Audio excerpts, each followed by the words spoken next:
Hallo und schön, dass ihr das Video angeklickt habt. Heute gibt es das Review zum MJX Hypergo 14210. Ein sehr umfangreich ausgestatteter 1:14 Scale Offroad Truggy. Und es wirkt so, als hätte sich MJX hier im Design ein bisschen an Arma orientiert und wir haben hier einen kleinen Mini-Kraton. Wie toll der wirklich ist und ob er mit den kleinen MJX Modellen mithalten kann, das werden wir in diesem Video herausfinden.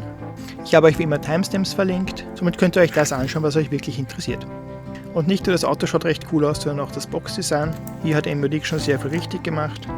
Auch die Anleitung ist MJX technisch sehr gut aufbereitet. Man findet alles, was man braucht. Sehr übersichtlich und genau.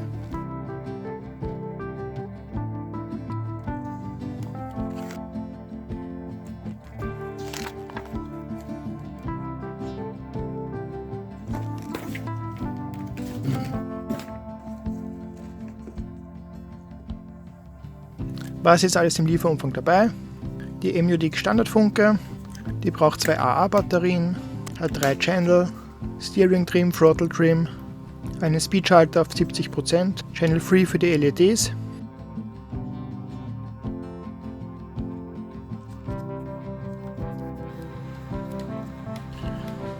einen Haufen Goodies, in meinen Augen um den Preis zu rechtfertigen, Pedalreifen mit Shims,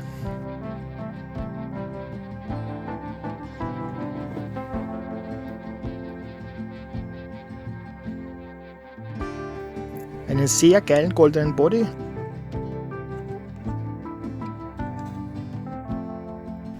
Ersatz-Body-Mounts, härtere Federn, die für hinten ein Muss sind,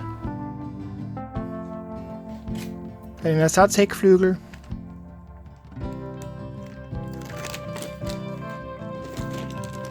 obere und untere Querlenker als Spare für vorne,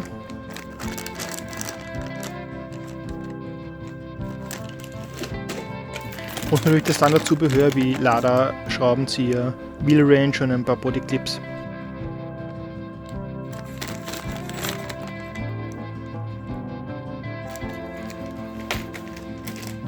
Und das Design ist natürlich sehr geil.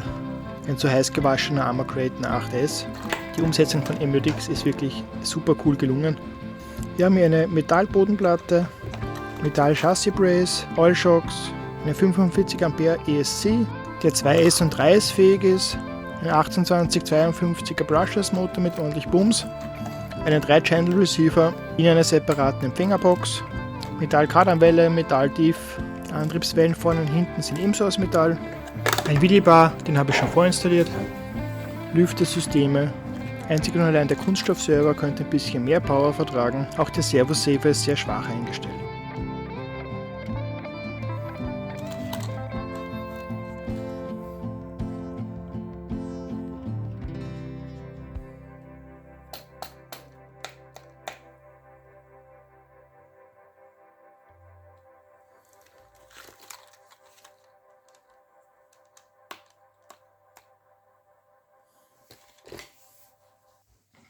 Mitgeliefert wird ein 3000 mAh 2S LiPo mit einem Dienstconnector. Das reicht für ca. 52 km/h. Auf 3S sind es dann bei mir 67 km/h gewesen. Aber die 2S tun im System gut.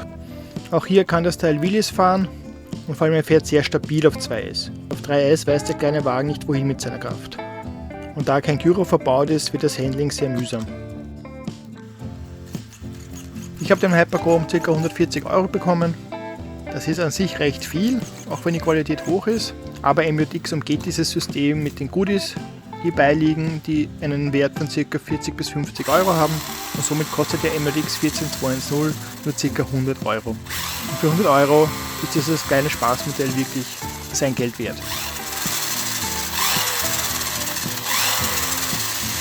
Der Vergleich mit den anderen MJX-Modellen zeigt sehr viele Ähnlichkeiten. Gleicher Fahrtregler, gleiche Schocks vorne, gleicher Empfänger, gleiche Funke, gleicher unterdimensionierter Servo. Der Motor unterscheidet sich hier nur ein wenig. In den 1:16 Modellen ist ein 2845er Motor verbaut, also etwas kürzer. Der Größenvergleich mit einem Arma Granite zeigt die MJX spannende Interpretation von einem 1:14 Modell. Und nun zum Fazit. Was mag ich an dem Modell? Ganz klar das Design, die Qualität, Die Metallbodenplatte, Chassis Brace, im sehr wertig anmutenden Antriebsstrang. Ein kleiner cooler Flitzer, der viel einstecken kann und wirklich Spaß macht. Vor allem wenn er Offroad gefahren wird. Was gefällt mir nicht so sehr? Ich mag die Funke einfach nicht, die ist mir zu ungenau. Die neu verbauten Stoßdämpfer hinten sind einfach zu weich, auch mit geänderter Feder. Das Auto schlägt sehr schnell durch und die Bodenplatte leidet massiv. Und zuletzt der Lenkservo mit dem Servo-Saver. Der Servo hat wirklich viel zu wenig Power. Den Lenkservo kann man etwas fester schrauben, da funktioniert es auch etwas besser. Der Lenkradius entspricht zum Teil dem eines 1:10er Modells. Somit ist vor allem im Offroad-Bereich das Fahren von engen Kurven recht schwer. Aber natürlich überwiegt das Positive, darum von mir eine klare Kaufempfehlung für dieses Aussie. Vor allem für Leute, die nicht viel Platz haben, eher kleine Autos bevorzugen oder Kinder, die dann gerne mal das Skatepark damit besuchen, ist dieses Einsteigerauto natürlich ideal.